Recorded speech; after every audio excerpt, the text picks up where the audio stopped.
దాడులు, ప్రతిదాడులు, బాంబుల పేలుళ్లు, అంతా విధ్వంసం. పశ్చిమాసియా ఇలా రగులుతూనే ఉంది. తమకు జరిగిన నష్టానికి ప్రతీకారేచ్ఛతో ఊగిపోతున్న ఇరాన్ ఊహించని దానికన్నా భారీగా దాడులు కొనసాగిస్తోంది. అది కూడా వ్యూహాత్మకంగా. ఈసారి ఇరాన్ ఎక్కువగా టార్గెట్ చేస్తున్నది చమురు శుద్ధి కేంద్రాలపైనే. సౌదీలో అరామ్కో రిఫైనరీని లక్ష్యంగా చేసుకుని దాడి చేసింది ఇరాన్. పశ్చిమాసియాలోని దేశాల బలం అంతా చమురులోనే ఉంది. అందుకే ఇక్కడే ఇరాన్ దెబ్బ కొడుతోంది. ఈ పరిణామాలే అంతర్జాతీయంగా అలజడి రేపుతున్నాయి. ఇప్పటికే హర్మూజ్ జలసంధిని మూసివేసింది. ఫలితంగా చమురు సరఫరాకు అంతరాయం ఏర్పడింది. మార్కెట్లు వణుకుతున్నాయి. ఇప్పటికే చమురు ధరలు 10% మేర పెరగ్గా అనిశ్చితి ఇంకా కొనసాగితే ఆ మేరకు ప్రపంచమంతా భారం భరించక తప్పేలా లేదు. అంతర్జాతీయ సరుకు రవాణాపైన ప్రతికూల ప్రభావం పడుతుండటం మరో ఆందోళనకరమైన విషయం.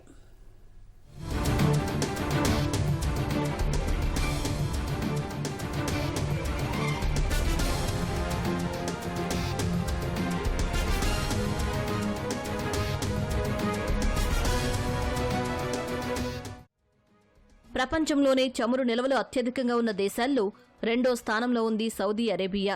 ఈ దేశ ఖజానా నింపేది కూడా ఈ చమురే. అందుకే నేరుగా ఈ సంపదకే గురిపెట్టింది ఇరాన్. అందులో భాగంగానే రాస్ తనూరాలోని అరామ్కో రిఫైనరీపై డ్రోన్తో దాడి చేసింది. ఇది అతిపెద్ద చమురు శుద్ధి కేంద్రాల్లో ఇదొకటి. దాడి జరిగిన వెంటనే పెద్ద ఎత్తున మంటలు చెలరేగాయని స్థానిక మీడియా వెల్లడించింది. దాడి తీవ్రతకు తాత్కాలికంగా రిఫైనరీని మూసివేయాల్సి వచ్చింది. రోజుకు 5.50 లక్షల బ్యారెళ్ల చమురు ఇక్కడ ఉత్పత్తి అవుతుంది. అందుకే సరిగ్గా ఈ కేంద్రాన్నే లక్ష్యంగా చేసుకుంది ఇరాన్. ఈ అటాక్తో ఎంత నష్టం వాటిల్లింది అన్నది తెలియకపోయినా ఇరాన్ లక్ష్యమేంటి అన్నది మాత్రం స్పష్టంగా అర్థమైంది. చమురు సరఫరాకు అంతరాయం కలిగించడం ద్వారా ఇరకాటంలో పెట్టాలని చూస్తోంది.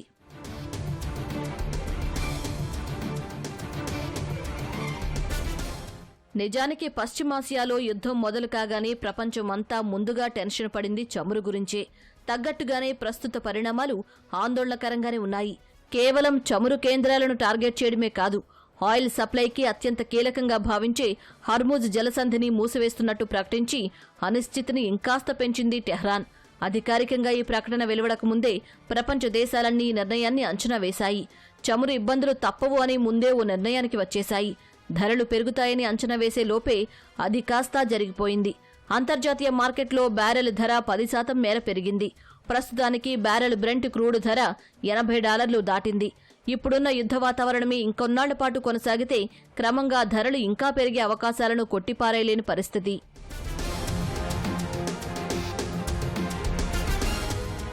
కొన్ని అంచనాల ప్రకారమైతే పరిస్థితులు మరీ దిగజారితే బ్యారెల్ చమురు ధర $100కు చేరుకున్నా ఆశ్చర్యపోనవసరం లేదు. సౌదీ నుంచి సరఫరా ఆగిపోతే దిగుమతి చేసుకుంటున్న దేశాలన్నీ అవస్థల పడక తప్పదు. గ్యాస్ సంగతి కూడా ఇంతే. చమురుతో పాటు సహజ వాయువు ధరలు భారీగానే పెరిగే అవకాశాలు లేకపోలేదు.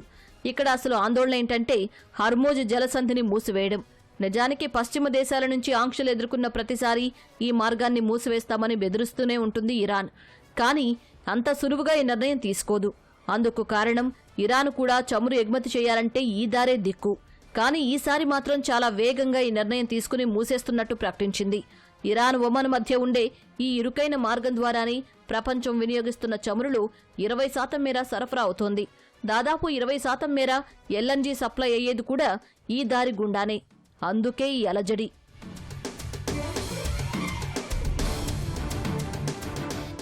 Saudi Arabia, Kuwait, Qatar, Iraq, యూఏఈతో పాటు ఇరాన్కు కూడా ఈ హర్మూజ్ జలసంధి ఎంతో కీలకం.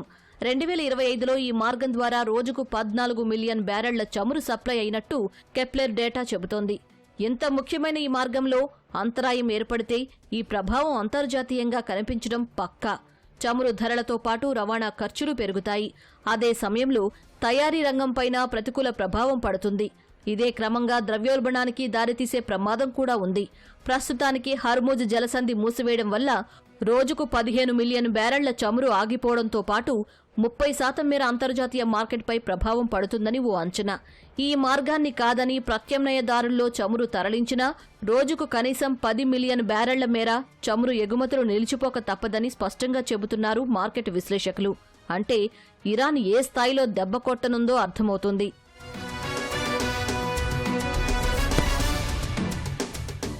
ఇక్కడ ఎక్కువగా నష్టపోయే దేశాలు ఏవి అని చూస్తే ముందుగా భారత్, ఆ తర్వాత చైనా ఉంటాయి.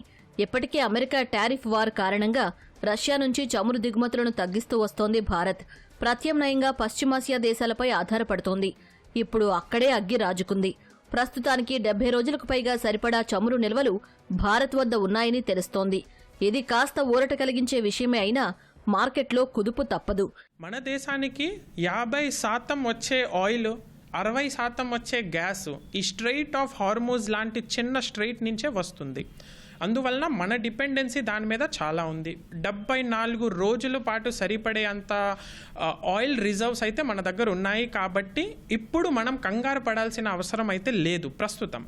కానీ ఈ యుద్ధం ఇలాగే ఇంకొన్ని వారాలు కొనసాగితే మనకి ఆయిల్ ధరలు చాలా పెరగడం వల్ల, డొమెస్టిక్ ఆయిల్ కెపాసిటీ లేకపోవడం వల్ల కొన్ని ఛాలెంజెస్ రావచ్చు. ఎవరితో అయితే మనం మొన్నటి వరకు ఆయిల్ తీసుకున్నామో, ఈ మధ్య ఆపేసామో, వాళ్ళ దగ్గర మళ్ళీ ఆయిల్ కొనడం స్టార్ట్ చేయాల్సిన అవసరం ఉంది. ఇరాన్ నుంచి పెద్ద ఎత్తున చమురు దిగుమతి చేసుకుంటోంది చైనా. ఇప్పుడు జలసంధి మూసుకుపోవడం వల్ల ఆ మేరకు చైనా కూడా ఇబ్బందులు పడుతోంది. డ్రాగన్ సంగతి అటుంచితే భారత్కు గట్టి దెబ్బ తగిలే అవకాశం ఉంది. హర్మోజు నుంచే భారత్కు 40% మేర చమురు సరఫరా అవుతుండడమే ఇందుకు ప్రధాన కారణం. బ్యారెల్ చమురు ధర అంతర్జాతీయంగా $1 మేర పెరిగినా భారత్పై సుమారు 20,000 కోట్ల అదనపు భారం పడుతుందని అంచనా. $100 నుంచి $120 పర్ బ్యారెల్ అయ్యే అవకాశం ఉంది. లాస్ట్ 3-4 సంవత్సరాల్లో $60 కన్నా తక్కువగానే ఉన్న చమురు ధరలు ఉన్నాయి. కాబట్టి ద్రవ్యోల్బణం, ఇన్ఫ్లేషన్ అనేది కంట్రోల్లో ఉంది మన దగ్గర. ఈ ప్రైస్ పెరిగిందంటే మన కరెంట్ అకౌంట్ డెఫిసిట్ పెరుగుతుంది. ఎందుకంటే 50% మనం ఓన్లీ ఈ గల్ఫ్ నుంచే తెచ్చుకుంటాము. మన ఇండియాలో కావాల్సిన మ్యానుఫ్యాక్చరింగ్కి 80 నుంచి 90% మనకి క్రూడ్ ఆయిల్ అనేది ఇంపోర్ట్ చేసుకోవాలి. సో ఇంపోర్ట్ బిల్లు పెరుగుతుంది. అంటే ఇంతకుముందు $55-40 దగ్గర తీసుకునే బ్యారెల్ ఇప్పుడు $80-85 పెట్టడం వల్ల మన కాస్ట్ పెరిగిపోతుంది. పెట్రోల్, డీజిల్ ప్రైజులు పెరిగిపోతాయి. దేనిపై ఇన్ఫ్లేషన్ పెరగడం వల్ల ఇవి బేసిక్ ఉత్పత్తులు. ఈ బేసిక్ ఉత్పత్తుల వల్ల ఒక్క రంగం కాకుండా అన్ని రంగాలకు, మ్యానుఫ్యాక్చరింగ్ రంగాల నుంచి డైలీ మనం వాడే నిత్యావసర వస్తువులు కూడా, కూరగాయలు కూడా పెరిగే అవకాశం ఉందన్నమాట. ఓపెక్లోని 8 సభ్య దేశాలు ఈ సమస్యకు పరిష్కారంగా ఏప్రిల్ నుంచి భారీ ఎత్తున చమురు ఉత్పత్తిని పెంచేందుకు అంగీకరించాయి. అయితే రవాణా మార్గాలు మూసుకుపోయినప్పుడు ఉత్పత్తి పెంచినా పెద్దగా ఉపయోగం ఉండకపోవచ్చు అని అనలిస్టులు అభిప్రాయపడుతున్నారు. ఇక్కడ మరో ముఖ్యమైన విషయం ఏంటంటే ఈ యుద్ధం కారణంగా గ్లోబల్ సప్లై చైన్ పైన ప్రభావం పడుతోంది. హర్మూజ్ జలసంధి మూసివేతతో చమురుపైనే కాదు, సరుకు రవాణా కూడా ప్రభావితమవుతోంది. చాలా వరకు ఓడలను మార్గం మళ్లిస్తున్నారు. ఇక్కడ కార్యకలాపాలు జరగకుండా ఎప్పటికప్పుడు ఇరాన్ నిఘా పెడుతోంది. ఇప్పటికే ఓ ట్యాంకర్పై దాడి కూడా చేసింది. వాహనాల విడిభాగాలు, ఎలక్ట్రానిక్ వస్తువులు, నిత్యావసర సరుకులు లాంటివన్నీ ఈ మార్గం ద్వారానే సరఫరా అవుతూ ఉంటాయి. ఇప్పుడు వీటన్నింటిపైనా ప్రభావం పడుతోంది. ఈ కారణంగా మార్కెట్లో వాటి సరఫరా తగ్గి ధరలు పెరిగే అవకాశం ఉంది.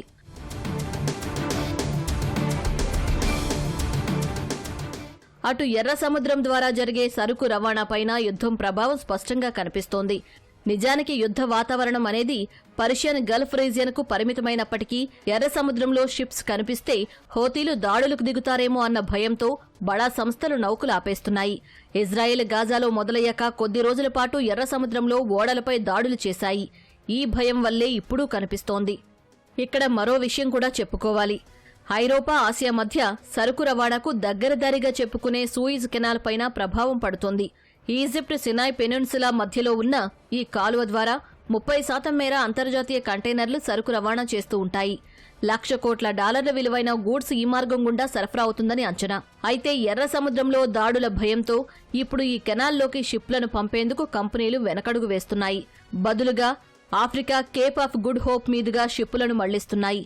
ఈ కారణంగా ప్రయాణ సమయం 15 నుంచి 20 రోజుల మేర పెరుగుతుంది. ఆ మేరకు ఖర్చు భారీగా పెరగనుంది.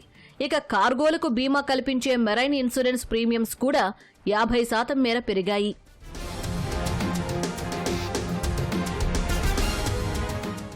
మొత్తంగా చూస్తే ఈ యుద్ధంతో అంతర్జాతీయంగా కుదుపు తప్పేలా లేదు.